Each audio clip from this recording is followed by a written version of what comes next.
Good morning, everyone.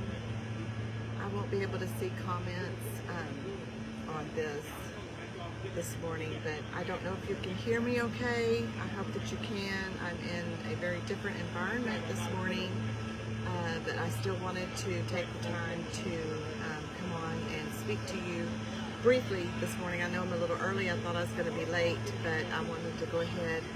Please pardon all of the background noise as I am outside, like I say, in a very uncommon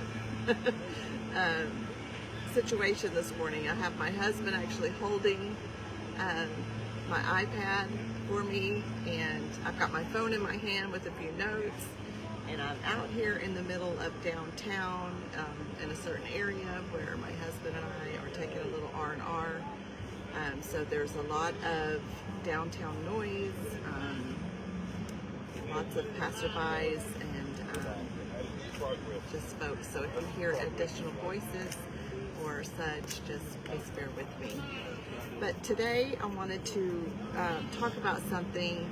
Yesterday my husband and I had the opportunity to visit a very popular place, very known place, and I am purposely not giving specific locations of where we are, and there's personal reasons for that right now. However, if I begin to talk about this, I'm sure most of you will pick up on what I'm referencing. We were in a place, a very popular tourist spot yesterday, and you know, it was very mesmerizing. It was very eye-opening on so many levels. And as we were walking through, which it took us several hours to get through this place that we were, my husband and I were exchanging conversation, and I guess he was sensing pretty much the same thing I was, because when we walked into this certain room that displayed just from floor to ceiling, and I think the ceiling had to have been, I don't even know how high, 20 feet high, maybe, I don't know.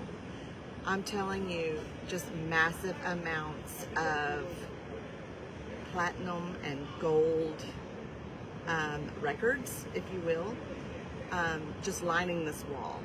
Accolades of all kinds, rewards and awards of all kinds, just wall to wall, floor to ceiling. Everywhere we turned, it was just, I don't really have words today. It was just a lot of what this person was, what they represented, and they did it well. Who they are, what they were, they represented well. And everyone knows of them through their life and their testament of who and what they were. But as we continued on our tour, we got past all of the accolades and all of the wonderful beauty of it all. But the final thing that stuck out in my mind was what we had viewed.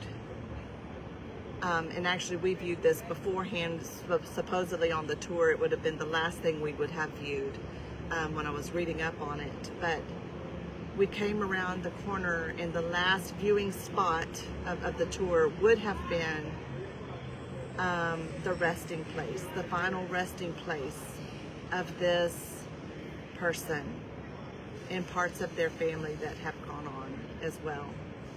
And I think the gist of it hit me was, of all that we witnessed, of all that we saw, of all that we enjoyed looking at, and all this person was and who they were and what they represented, when we saw their resting place, it hit me.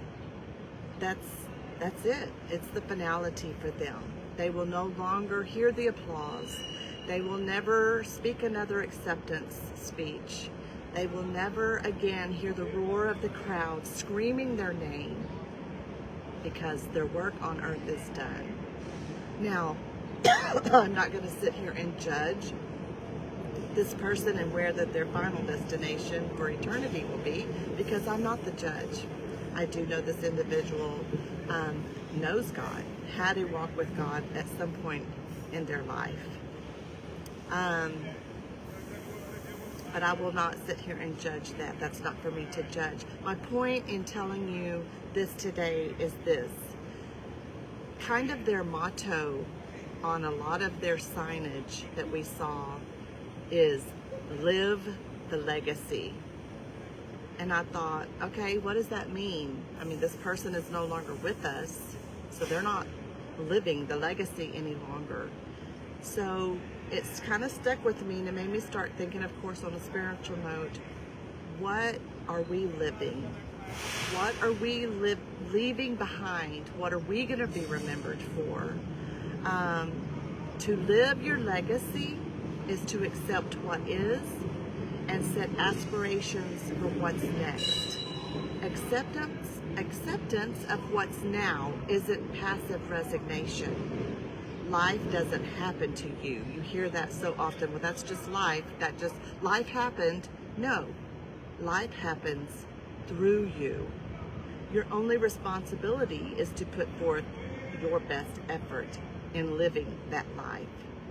The definition of legacy is something that is passed on. But legacy can take many forms. A legacy may be of one's faith, ethics, and core values. A legacy may be monetary or your assets. A legacy may come from one's character, reputation, and the life you lead, setting an example for others to guide their futures. So my question for myself and for you today is, what are you allowing life to be through you? What are you cultivating?